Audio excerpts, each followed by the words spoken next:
ડભોઈમાં VIP movement પૂરી થયા બાદ રખડતા ઢોરોનો ત્રાસ યથાવત, નગરજનોમાં રોષ. દેશના વડાપ્રધાન નરેન્દ્ર મોદીના સ્ટેચ્યુ ઓફ યુનિટી આગમનને લઈને ડભોઈ શહેરના નાંદોદી ભાગોળ અને શિનોર ચોકડી સહિતના મુખ્ય માર્ગો પર ડભોઈ નગરપાલિકા દ્વારા રખડતા ઢોરોને હટાવવા માટે કર્મચારીઓનો ખાસ બંદોબસ્ત ગોઠવવામાં આવ્યો હતો. જો કે વડાપ્રધાનની મુલાકાત પૂર્ણ થતાં જ બીજા જ દિવસે એટલે કે 1 નવેમ્બરથી પરિસ્થિતિ જેસે તે થઈ ગઈ છે. નગરજનોમાં એવી ચર્ચા અને રોષ જોવા મળી રહ્યો છે કે ડભોઈ નગરપાલિકા માત્ર વીઆઈપી લોકો અને નેતાઓની અવરજવર દરમિયાન જ સક્રિય બને છે. વડાપ્રધાનના પ્રવાસને ધ્યાનમાં રાખીને માર્ગ પરથી રખડતા ઢોરોને હટાવી દેવામાં આવ્યા હતા અને કર્મચારીઓને તૈનાત કરવામાં આવ્યા હતા. આજે 1 નવેમ્બરના રોજ દરેક ચોકડીઓ પર રખડતા ઢોરોનો ત્રાસ ફરીથી શરૂ થઈ ગયો છે. પાલિકાના કર્મચારીઓ ક્યાંય નજરે પડતા નથી.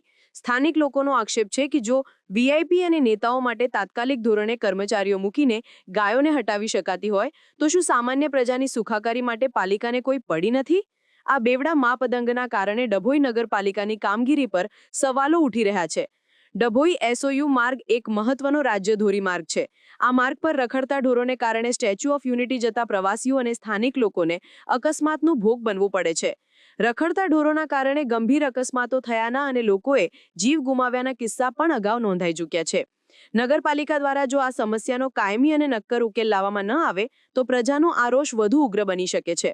નગરપાલિકાએ માત્ર વીઆઈપી નહીં પરંતુ દરેક નાગરિકની સલામતીને પ્રાથમિકતા આપીને રખડતા ઢોરોની સમસ્યા પર કાયમી નિયંત્રણ લાવવું જરૂરી છે.